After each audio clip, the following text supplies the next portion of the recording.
आदिवासी और जंगल और जमीन का रिश्ता एकदम से ऐसे समझिए जैसे नाभि और नाल का रिश्ता है। जंगल के बिना आदिवासी की कल्पना भी हम लोग नहीं कर सकते हैं। हमने देखा अमेरिका के भीतर रेड इंडियंस का क्या हुआ, वही स्थिति इस देश में भी हो रही है। इस देश के आदिवासियों के खिलाफ पिछले अगर हम लोग देखें तो 250 सालों से एक युद्ध चल रहा है, और उस युद्ध में आदिवासी लगातार आमने सामने की फाइट कर रहे हैं। ये युद्ध अंग्रेजी हुकूमत के दौर में हमने देखा भागलपुर के इलाके में जंगल और इसी जमीन को बचाने के लिए तिलका मांझी ने शुरू किया, हसदेव तक चला आया है।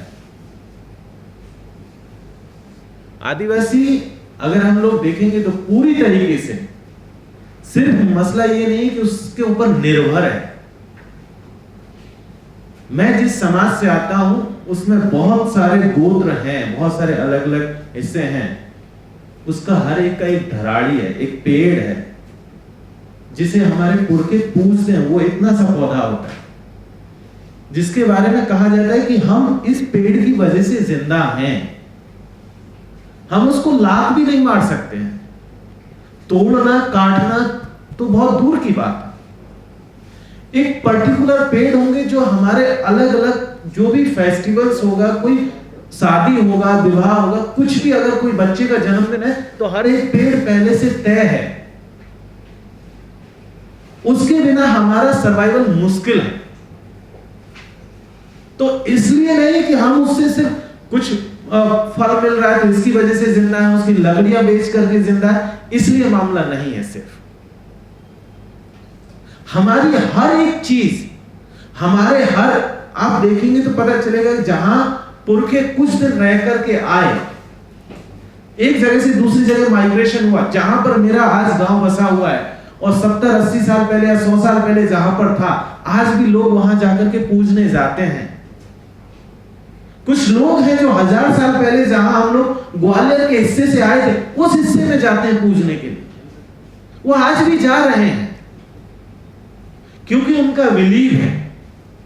आज की तारीख में सिचुएशन ये है कि ये जो पूरा का पूरा सरकारों ने, चाहे अंग्रेजी हुकूमत के दौर में रही हो या आज के दौर में रही हो, इन्होंने इन पूरे के पूरे एरियाज को सिर्फ एक प्रॉफिट मेकिंग मशीन के रूप में देखा कि कैसे यहां से मुनाफा कमाया जा सके, और मुनाफे को नाम दिया गया डेवलपमेंट।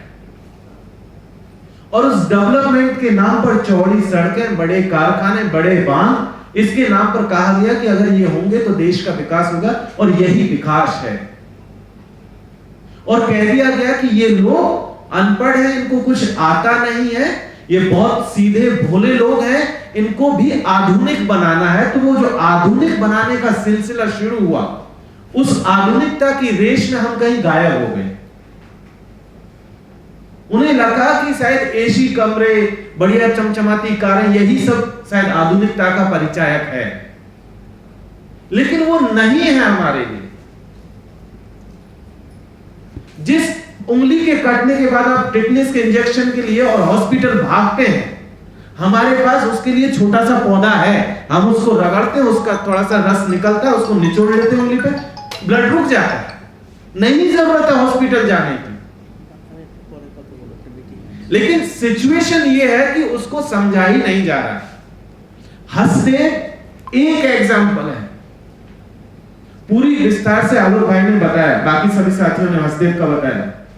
नेतरहाट झारखंड के भीतर पिछले 30 सालों से लड़ाई लड़ रहा है, 245 गांव हैं। अभी तक 245 गांवों की जमीन वापस नहीं की गई है। पिछले 3-4 महीने से जब बजट सेशन केंद्र में सरकार का शुरू हो रहा था, तब एक नर्मदा तापी जो है लिंक परियोजना शुरू की गई थी गुजरात में, और लाखों एकड़ जमीन को जो है कहा जा रहा था कि उसको ले लिया जाएगा। 4-5 महीने आदिवासी लगे उसके पीछे, लगातार आंदोलन किया। सरकार ने कहा कि हम इसको रद्द करते हैं, हालांकि अभी तक कोई नोटिफिकेशन नहीं आया, उन्होंने ऑरली कह दिया कि हम रद्द करते हैं। सिलगेर को 1 साल से ज्यादा वक्त हो गया, प्रतिदिन वहां पर लोग बैठे रहते हैं, किसी को कोई चर्चा नहीं है। जब किसान आंदोलन इस देश में चल रहा था तो नेशनल से लेकर इंटरनेशनल था सपोर्ट। सिलगेर का कोई नाम लेवा नहीं है आज की तारीख में।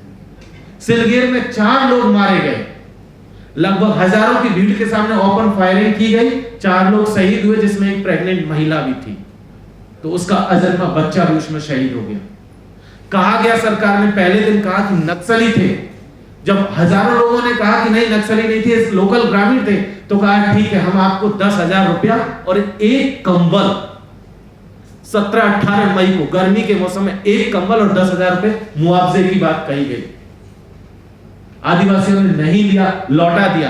आज स्थिति यह है कि ना सरकार हमसे बात करने जाती है, ना कोई और उनकी पूछने वाला है। आंदोलन आज भी चल रहा है, वहीं पर उन्होंने अपने जो है पत्तों से डाल करके, डालियां डाल करके, छत बना करके आंदोलन चल रहा है। हमने देखा कि दिल्ली में बुलडोजर चला, सबने देखा। उसी के कुछ दिन बाद असम के टी बागान्स में भी बुलडोजर चला था, किसी ने नहीं देखा। ग्रीनफील्ड एयरपोर्ट बनाने के नाम पर असम में बुलडोजर चलाए गए, टी गार्डन्स को उजाड़ दिया गया और कहा गया कि मुआवजा दिया जाएगा। हैरानी की बात यह है कि मुआवजे के नाम पर क्या दिया गया कि आपका जो सैलरी से जो पीएफ कटता है सर, और ग्रेच्युटी, ये आपका मुआवजा होगा। डिस्प्लेसमेंट के नाम पर मुआवजे में आपको ग्रेच्युटी और पीएफ दिया गया, पीएफ का पैसा दिया गया। जो लोग यहां पर कभी कॉलोनियल एरा में गए या उसके बाद में भी गए थे, आजादी के बाद में, उन सबके पास आज ना तो वहां पर रहने के कागजात हैं, और वो उनको बिना वहां से भगा दिया गया कि आप मजदूर थे, चले जाइए। स्थिति ये है। इसी तरीके से हम लोग देख रहे हैं उत्तराखंड और हिमाचल में हाइड्रो प्रोजेक्ट्स चल रहे हैं, पूरे देश में चल रहा है मामला, सारी सरकारें शामिल हैं, कोई भी ऐसा नहीं है, चाहे कांग्रेस हो, बीजेपी हो, सारे लोग शामिल हैं और उन्हीं लोगों के लिए काम कर रहे हैं। ऐसे में एक और चीज कहकर के मैं बात खत्म करूंगा, जो लीगल एस्पेक्ट्स हैं उसके बारे में कहानी आपको बता देते हैं। ये ज्यादातर सेंट्रल इंडिया का हिस्सा अनुसूची 5 के अंतर्गत आता है। अनुसूची 5 भारतीय संविधान का हिस्सा है। कहा गया कि अनुसूची 5 का एरिया मीन शेड्यूल एरिया इस देश के प्रेसिडेंट साहब के तहत आएगा, वो उसको गवर्न करेंगे, उनके नुमाइंदे सीधे जो है गवर्नर हुआ करेंगे राज्यों के भीतर, और उनको जो लिए एक ट्राइबल एडवाइजरी काउंसिल होगी, टीएसी। टीएसी के जरिए राज्यपाल उसको मैनेज करेगा। हर साल टीएसी की जो है मीटिंग्स होंगी, रेगुलर बेसिस पर उनकी रिपोर्ट्स दी जाएंगी।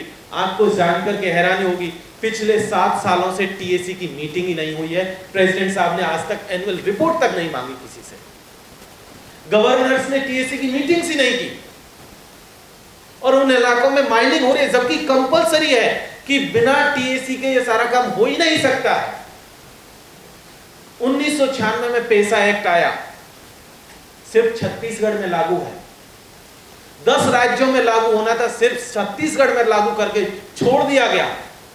झारखंड जो है आपका, मध्य प्रदेश, राजस्थान, गुजरात, महाराष्ट्र, उड़ीसा, कहीं लागू नहीं है। यह हकीकत है। यह पार्लियामेंट से डिस्कशन के बाद आ गया था। कहा गया था कि पार्लियामेंट ने पास कर दिया है, राज्यों में यह स्वतः लागू हो जाएगा। राज्यों को चिट्ठी भी लिखी थी कि आप अपने यहाँ एक चिट्ठी निकाल करके एक्सेप्ट कर लीजिए। सिर्फ एक राज्य ने एक्सेप्ट किया, बाकी सबने नहीं किया।